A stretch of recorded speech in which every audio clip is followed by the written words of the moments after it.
Our parents bought their first house at 25. We're 30 and still living with roommates.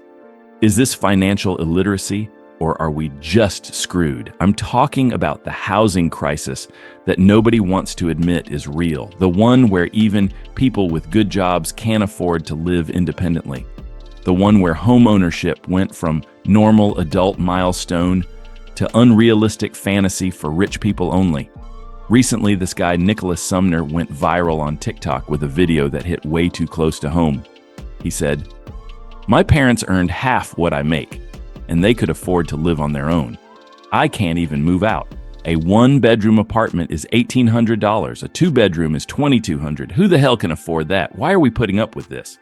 2 minutes of pure rage, 2 minutes of saying what everyone's thinking, but nobody wants to admit out loud, the housing market is broken. And here's the thing. People's reactions were completely divided. On one side, you had millennials and Gen Z who totally got it. This is insane. How does anyone afford to live alone anymore? This is a generational crisis. But then you had boomers and older millennials saying the exact opposite. Stop wasting money on stupid stuff. We didn't buy houses overnight either. Learn to save instead of complaining. And whenever young people say housing is unaffordable, they get laughed at. And you know what gets blamed? Avocado toast. I'm not kidding. In 2016, Australian demographer Bernard Salt wrote an article saying that millennials order smashed avocado with feta on 5-grain toast for $22 and then wonder why they can't afford a house. Just stop buying expensive brunch and boom, down payment solved. This idea was so convenient that economists, politicians, and even financial analysts ran with it. Meredith Whitney, the same analyst who predicted the 2008 financial crisis, claimed that millennials missed out on $21 trillion in wealth that older generations accumulated through real estate. In other words, it's not the sky-high prices. It's not the gap between wages and housing costs. It's just that young people have bad spending habits. But is that actually true? Let's look at the data. In 2023, youth unemployment in the U.S. hit 7.9%, the lowest it's been since 1993. Young people are working. They're not lazy. In fact, in 2023, Gen Z workers got 10 to 15% raises, higher than any other age group. So if young people aren't lazy and they're earning more than ever, why can't they buy a house? Here's the reality. We're not competing against other young people for housing. We're competing against investors who own 5, 6, 7 properties. While someone's paying a $3,000 mortgage, someone else is collecting that same $3,000 as passive rental income. The housing market isn't about people who need a place to live anymore. It's about investment portfolios. Let me break this down with real numbers. The median home price in the U.S. in 1980 was around $64,000. Adjusted for inflation, that's about $214,000 in today's money. But the actual median home price today, $426,000. That's double what it should be if it kept pace with inflation. And wages, they didn't double. Home prices jumped 6.5 times since 1980, but median household income only went up 4.5 times. We're earning more in absolute dollars, but we're getting destroyed relative to housing costs. So yeah, when someone says just save more, they're ignoring basic math. Saving doesn't matter when prices rise faster than you can earn, and it gets worse. In the 1980s, the average mortgage payment ate up about 39% of someone's income. Today, it's 32%. Sounds better, right? Except that's only if you can actually afford to buy. Most young people can't even get to that point because here's the kicker. Mortgage payments are now 38% higher than rent. Think about that. Renting, which everyone says is throwing money away, is literally cheaper than owning. The average U.S. renter pays about $2,000 a month. The average new mortgage payment, $2,768 a month. So yeah, people rent.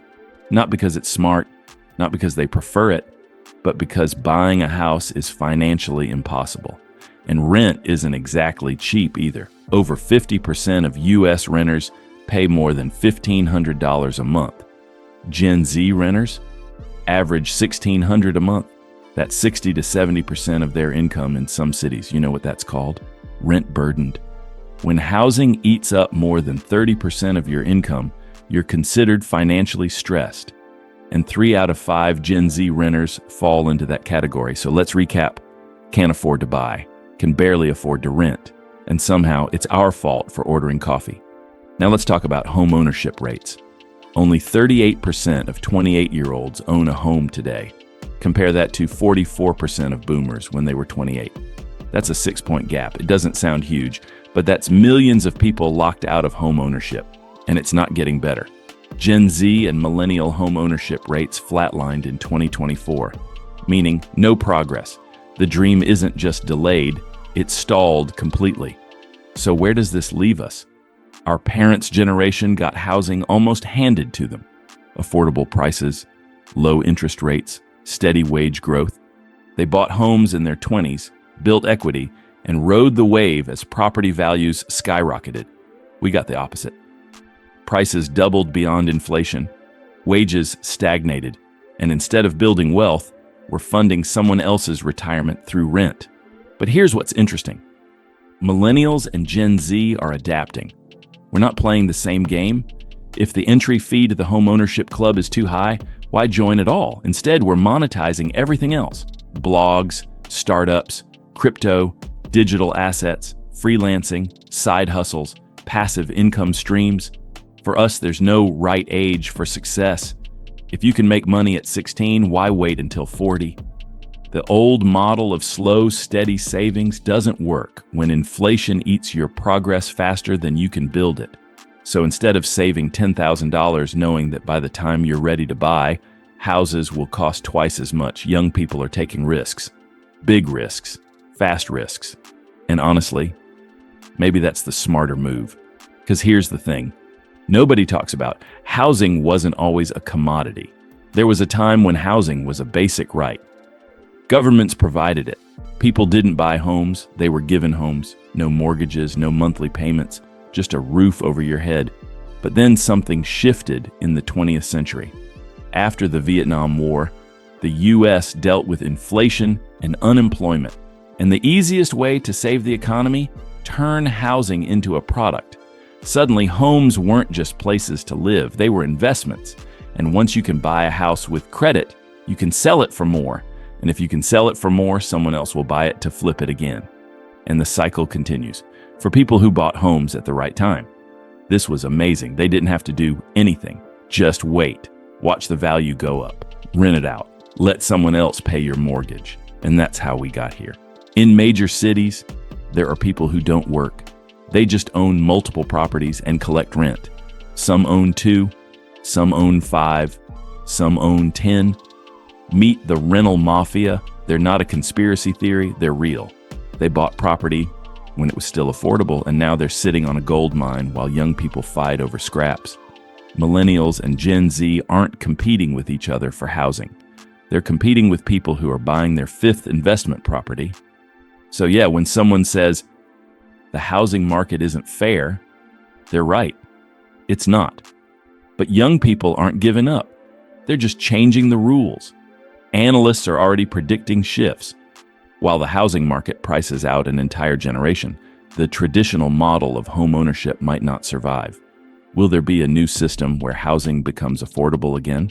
Or are we heading toward a world where owning a home is no longer normal, just a luxury for the wealthy? One thing's for sure, the generation that grew up with social media and cryptocurrency isn't going to spend their whole lives saving for a few square meters.